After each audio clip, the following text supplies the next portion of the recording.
সুপ্রিয় শিক্ষার্থী, আসসালামু আলাইকুম। নাফিস কেমিস্ট্রি অ্যান্ড ফিজিক্সে তোমাদেরকে আবার স্বাগতম। স্বাগতম অতি ইম্পর্টেন্ট একটা ক্লাসে, যেখান থেকে এমন কোনো পরীক্ষা নাই যেখানে প্রশ্ন আসে না, অর্থাৎ তোমাদেরকে গ্যারান্টি দিতে পারে প্রশ্ন আসবেই। সেটা এইচএসসি হোক, অ্যাডমিশন হোক বা কলেজে যে কোনো ধরনের পরীক্ষা হোক, ঠিক আছে? তাহলে এটার গুরুত্বটা অবশ্যই অনেক বেশি। কি বললাম? এটা আসবেই। তাহলে আমাদের চেষ্টা করতে হবে কি এই জিনিসটা খুব ভালো মতো আয়ত্ত করার, ঠিক আছে? তো আমাদের আসবে এই যে টপিকসটা, সেই টপিকসটা চলো একটু দেখে আসি। আমরা পূর্বের ক্লাসগুলোতে কিন্তু তরঙ্গ দৈর্ঘ্য সম্পর্কে জেনে এসেছি। তরঙ্গ দৈর্ঘ্যগুলোকে কিভাবে মুখস্থ করতে হয় শর্ট শর্ট মাধ্যমে, সেটা থেকে কিভাবে আবার অন্য জায়গায় অ্যাপ্লাই করতে হয়, তার ক্রম, তার শক্তি, কম্পাঙ্ক, এগুলা কিন্তু আমরা পূর্বের ক্লাসে খুব সুন্দরভাবে সহজভাবে আলোচনা করেছি। যদি পূর্বের ক্লাসটা কেউ করে না থাকো, অবশ্যই নিচে আমাদের ক্লাসগুলো দেওয়া থাকবে, ডেসক্রিপশনে দেওয়া থাকবে। ডেসক্রিপশন থেকে লিংকে ঢুকে ক্লাসটা অবশ্যই আগে করে তারপরে এই ক্লাসটা করতে আসবে, ঠিক আছে? তো চলো আমরা তাহলে আমাদের আসবেই যে কোশ্চেনটা, সেই কোশ্চেন সম্পর্কে একটু আইডিয়া নিয়ে আসি, ঠিক আছে? তো দেখো, আমরা এখানে কিন্তু কয়েকটা তরঙ্গ দৈর্ঘ্য দিয়ে দিচ্ছি। দেখো তো কয়টা, তিনটা, ছয়টা, সাতটা, মোট সাতটা তরঙ্গ দৈর্ঘ্য দিয়ে দিয়েছি। এই সাতটা তরঙ্গ দৈর্ঘ্য থেকে তোমাকে মোট 14 টাইপের প্রশ্ন করতে পারে। কয়টা? 14 টাইপের প্রশ্ন। প্রশ্নটা কেমন দেখো, এখানে তরঙ্গ দৈর্ঘ্য দেওয়া আছে এবং বৈশিষ্ট্য দেওয়া আছে। বলতে পারে কি যে লেভেল ট্র্যাকিং রূপে ভূমিকা রাখে কত তরঙ্গ দৈর্ঘ্যের রশ্মি। দেখো তো কত আছে, 230 থেকে 365। আবার বলতে পারে কি মেডিকেল ইমেজিং এর জন্য নিচের কোন তরঙ্গ দৈর্ঘ্যটি প্রযোজ্য, বলে দিতে পারে এটা, ঠিক আছে? এক একটা তরঙ্গ দৈর্ঘ্য আমাদের অপশনে দেওয়া থাকবে এবং সেখান থেকে আমাকে কি করতে হবে, সেই সঠিক তথ্যটিকে অবশ্যই সিলেক্ট করতে হবে, ঠিক আছে? আবার কোশ্চেন আসতে পারে কত, 240 থেকে 280 ন্যানোমিটার তরঙ্গ দৈর্ঘ্য কোন কাজে ব্যবহার করা হয়, ঠিক আছে? 270 থেকে 360 তরঙ্গ দৈর্ঘ্য কোন কাজে ব্যবহার করা হয়। এগুলো আমাদের জন্য খুব ইম্পর্টেন্ট এবং মুখস্থ করা আমাদের জন্য খুব টাফ, ঠিক আছে? কারণ এই এত এত বই, এত এত পড়া মনে রাখা কিন্তু খুব টাফ, তাই না?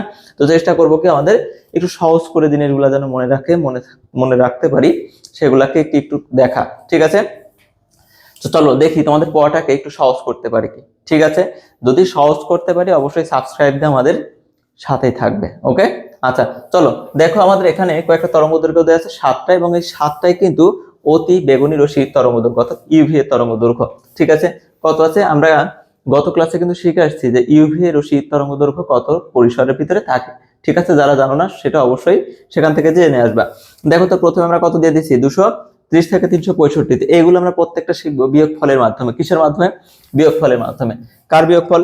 দেখো এখানে কত আছে, আমি যার যার নিচে দাগ দিয়ে রেখেছি তাদের বিয়োগ ফলের মাধ্যমে আমরা এই বৈশিষ্ট্যগুলোকে কিন্তু বের করতে পারি, ঠিক আছে? দেখো আছে কত, 230 থেকে 365। কত? 230 থেকে 365। তো এই 65 থেকে যদি আমরা 30 কে বাদ দিই, দেখো তো আসে কত, 35। কত আসে? 35। এখন এই 35-এর কথা বললেই দেখো 35 বা 35 বছরের ছেলেদের কথা মনে পড়ছে, তাই না? অথবা মেয়েদের কথা মনে পড়ছে যে 35 বছর। আচ্ছা, এই 35 বছরে দেখবা তো ছেলে অথবা মেয়ে কি খুঁজে বেড়ায় বলো তো? পাত্রী খুঁজে বেড়ায় না? কি খুঁজে বেড়ায়? পাত্রী খুঁজে বেড়ায়। তো খুঁজে বেড়ানো কি, ট্র্যাকিং করা না, ট্র্যাক করা না? দেখো তো এই 35 বছরে ছেলে অথবা মেয়ে কি করে বলো তো? ট্র্যাক করে, তাই না? কি করে? ট্র্যাকিং করে। কি করে? ছেলে অথবা মেয়ে খুঁজে বেড়ায় বিয়ের জন্য, ঠিক আছে? তোমরা কি বললাম বলো তো? 230 থেকে 365 যদি বলি, 65 এবং 30-এর ভিতর পার্থক্য কত? 35। আর 35 বছরের ছেলে অথবা মেয়ে কি খুঁজে বেড়ায়? পাত্রী খুঁজে বেড়ায়, ট্র্যাকিং করে বেড়ায়, ঠিক আছে? মনে থাকবে। তাহলে এই যে লেভেল ট্র্যাকিং রূপে কত বৈশিষ্ট্য, কত তরঙ্গ দৈর্ঘ্য লাগে? 230 থেকে 365 অথবা 230 থেকে 365 তরঙ্গ দৈর্ঘ্য কি কাজে ব্যবহার করা হয়? লেভেল ট্র্যাকিং রূপে, ঠিক আছে? আচ্ছা, তাহলে দ্বিতীয় নাম্বারে যেটা আছে সেটা হচ্ছে 230 থেকে 380। কত? 230 থেকে 380। দেখো এখানে দাগ দিয়ে রেখেছি কত, 30 এর নিচে এবং 80 নিচে। তো 80 থেকে যদি আমরা 30 কে বাদ দিই, আমাদের ফলাফল আসে কত? 50। কত? 50। দেখো যখন উচ্চারণ করছি প প প, কি উচ্চারণ করছি আমরা? প প প, অর্থাৎ প এর প্রাধান্যটা আমরা কি করছি? বেশি দিচ্ছি না? প এর প্রাধান্যটা বেশি দেওয়ার কারণে অবশ্যই এই বৈশিষ্ট্যটার প্রাধান্যটাও কি করতে হবে? বেশি দিতে হবে। দেখো তো আমরা বলছি কি অপটিক্যাল সেন্সর, কি বলছি? অপটিক্যাল সেন্সর, কি বলছি? Optical sensor. তো এখানেও দেখো তো এই প এর উচ্চারণটা একটু বেশি আসছে না? অপ 50, অপ 50, ঠিক আছে? তো এই প থেকে মনে রাখবো 50, প থেকে আবার হয় কি? অপটিক্যাল। প থেকে কি হয়? অপটিক্যাল। তাহলে এই প পদে মনে থাকবে না আমাদের? প পদে মনে থাকবে কি? দেখো তো এই পদে কি আর ঠিক মতো আছে অন্যগুলাই? নাই, ঠিক আছে? তাহলে 50 থেকে কি বললাম? অপটিক্যাল, ঠিক আছে? 50 থেকে কি বললাম? অপটিক্যাল। অথবা 5 থেকে অপটিক্যাল প। ঠিক আছে, তাহলে প্রশ্ন আসতে পারে কি অপটিক্যাল সেন্সর রূপে কোন তরঙ্গ দৈর্ঘ্য ব্যবহার করা হয়? 230 থেকে 380 বা 280 থেকে 380 তরঙ্গ দৈর্ঘ্য কোন কাজে লাগে? অপটিক্যাল সেন্সর রূপে কাজে লাগে। ঠিক আছে, আচ্ছা তাহলে 2 নাম্বারটাও কমপ্লিট। 3 নাম্বারে দেখো আছে কত? 240 থেকে 280। কত আছে? 240 থেকে 280। দেখো তো 80 এবং 40 এর ভিতর পার্থক্য কত? 40। কত? 40, তাই না? যখনই আমরা উত্তরণ করছি 40 40, তাই তো একটা ইসিস ভাব আসছে না? কি আসছে? ইসিস ভাব। আবার দেখো যখন আমরা বলছি জীবাণু নাশ, জীবাণু নাশ, ইস আস, তাই না? তাহলে কি এই ইস এবং আশের ভিতরে একটা সম্পর্ক আছে না? তাহলে 40 থেকে আমরা মনে রাখবো কি? নাশ। 40 থেকে কি মনে রাখবো? নাশ। 40 থেকে কি মনে রাখবো? নাশ। ঠিক আছে, তাহলে এই 240 থেকে 280 ন্যানোমিটার পরিসর কোন কাজে ব্যবহার করা হয়? জীবাণু নাশন কাজে। কি কাজে? জীবাণু নাশন কাজে। অথবা যদি কোশ্চেন করা হয় যে জীবাণু নাশন কাজে কোন তরঙ্গ দৈর্ঘ্য ব্যবহার করা হয়? 240 থেকে 280 আস। ঠিক আছে, আচ্ছা তারপরে দেখো তো কত আছে? 200 থেকে 400। কত আছে? 200 থেকে 400, তাই না? এখন এই 200 এবং 400 এর ভিতরে যদি পার্থক্য করি, দেখো তো কত হয়? 200 অর্থাৎ ডাবল। 2 এর ডাবল 4, 2 এর ডাবল কত? 4। এই ড থেকে আমরা মনে রাখবো কি? ড্রাগ। ড থেকে কি মনে রাখবো? ড্রাগ। 200 থেকে 400 হয় 200, অর্থাৎ 2 দুগুণে 4, ডাবল। ডাবলের ড থেকে মনে রাখবো কি? ড্রাগ। ডাবলের ড থেকে মনে রাখবো কি? ড্রাগ। ঠিক আছে, তাহলে 200 থেকে 400 কোন কাজে ব্যবহার করা হয়? ড্রাগ শনাক্তকরণের কাজে, অথবা ড্রাগ শনাক্তকরণের কাজে কত তরঙ্গ দৈর্ঘ্য লাগে? 200 থেকে 400। মনে থাকবে বাচ্চারা? আচ্ছা, আমাদের পরের যে প্রশ্নটা আছে সেটা কত? 270 থেকে 360। কত গো? 270 থেকে 360। এটা আমরা একটু অন্য টেকনিকে মনে রাখবো। দেখো তো 3 নাম হয় 27, 3 বার হয় 36। কি বললাম? 3 নাম হয় 27, 3 বার হয় 36। আবার এই 9 এবং 12 পার্থক্য কত? 3। তাহলে সব জায়গায় আসছে কত? 3। সব জায়গায় আসছে কত? 3। সব জায়গায় আসছে কত? 3। এই 3 দিয়ে আমরা মনে রাখবো টিন। 3 দিয়ে আমরা কি মনে রাখবো? টিন। ঠিক আছে, হয় কি? প্রোটিন। কি হয়? প্রোটিন। তাহলে 270 থেকে 360 এখানে থাকে কত? 3। ঠিক আছে, 3 থেকে মনে রাখবো প্রোটিন। তাহলে প্রোটিন অ্যানালাইসিস কাজে কি ব্যবহার করা হয়? 270 থেকে 380 ন্যানোমিটার তরঙ্গ দৈর্ঘ্য। মনে থাকবে কি? সহজ নাকি কঠিন? সহজ নাকি কঠিন? সহজ না?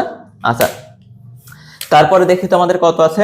280 থেকে 400 ন্যানোমিটার। কত আছে?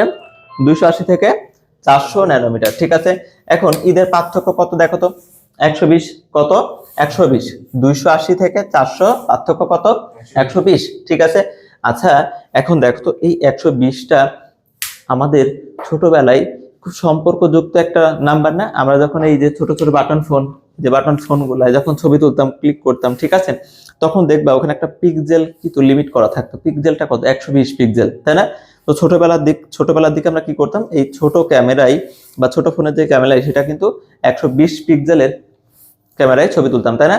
তো এই ছবি বা পিক্সেল বা ইমেজ, ঠিক আছে, এটা দেখো তো এর সাথে রিলেটেড না অনেকটা? 120 কি ছিল? পিক্সেল। কিসের? ইমেজের। 120 ছিল কি? পিক্সেল। কিসের? ইমেজের। দেখো তো মেডিকেল ইমেজিং কাজে ব্যবহার করা হয় কি? 280 থেকে 400 ন্যানোমিটার তরঙ্গ দৈর্ঘ্য। কি ব্যবহার করা হয়? 280 থেকে 400 ন্যানোমিটার তরঙ্গ দৈর্ঘ্য। মনে থাকবে? তাহলে কি বললাম? 280 থেকে 400 ভিতর পার্থক্য 120। 120 ছিল পিক্সেল, আর ওই পিক্সেলটা ব্যবহার করা হতো কি? ইমেজ তোলার জন্য। ঠিক আছে, মেডিকেল ইমেজিং কাজে। ওকে, আচ্ছা নেক্সট বা লাস্ট আমাদের যেটা আছে সেটা কত? 200 থেকে 320। কত? 200 থেকে 320। খেয়াল কত? এই 320 এবং 300 পার্থক্য কত? 20। কত? 20। ঠিক আছে, আমরা সাধারণত বল, যে কারেন্টের বল যেগুলো ব্যবহার করতাম পূর্বে, ঠিক আছে, সেই বলগুলো দেখবা তো কত ওয়াটের ছিল? 20 ওয়াটের না? কত ওয়াটের ছিল? 20 ওয়াটের। ঠিক আছে, তো 20 মানে কি? লাইট, তাই তো? এই 20 ওয়াটের আমরা কিসের কিসের কাজে ব্যবহার করতাম? লাইটের কাজে ব্যবহার করতাম। তাহলে দেখো তো চিকিৎসা ক্ষেত্রে লাইট থেরাপি যেটা, সেটা কত? 300 থেকে 320 এর ভিতরে, তাই না? পারবো কি ইনশাআল্লাহ? তাহলে কি বললাম? 300 থেকে 320 এর যে পার্থক্য সেটা কত? 20। আর এই 20টা কি 20 ওয়াটের লাইটের কাজে ব্যবহার করা হয়।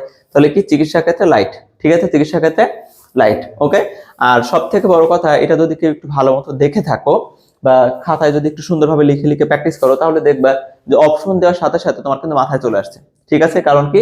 আমি তোমাকে ট্রিক্সটা বলে দিয়েছি, তুমি দেখছো, তোমার মাথায় কিন্তু একবার অলরেডি সেটা ঢুকে গেছে। ঠিক আছে, এখন সেটাকে তুমি জাস্ট কি করবা? অ্যাপ্লাই করবা, কোশ্চেনগুলো প্র্যাকটিস করবা। তোমার জন্য এটা খুবই ইজি এবং পানি পানি। ঠিক আছে, আমি কিন্তু আগেই বলে রেখেছি যে এইটা আসবেই। ঠিক আছে, সেটা যে কোনো পরীক্ষায় হইতে পারে কি এটা আসবে, এবং এটা খুব একটা জটিল জিনিস মনে রাখার জন্য। ঠিক আছে, তো সবাই চেষ্টা করবো এই ছন্দটা ট্রিক্সটা মনে রেখে রেখে পার্থক্য করে করে বৈশিষ্ট্যগুলোকে মুখস্থ করা এবং সেই অনুযায়ী অ্যাপ্লাই করে পরীক্ষার খাতায় সম্পূর্ণ মার্কটা গেইন করা। তো আজকে এই পর্যন্তই।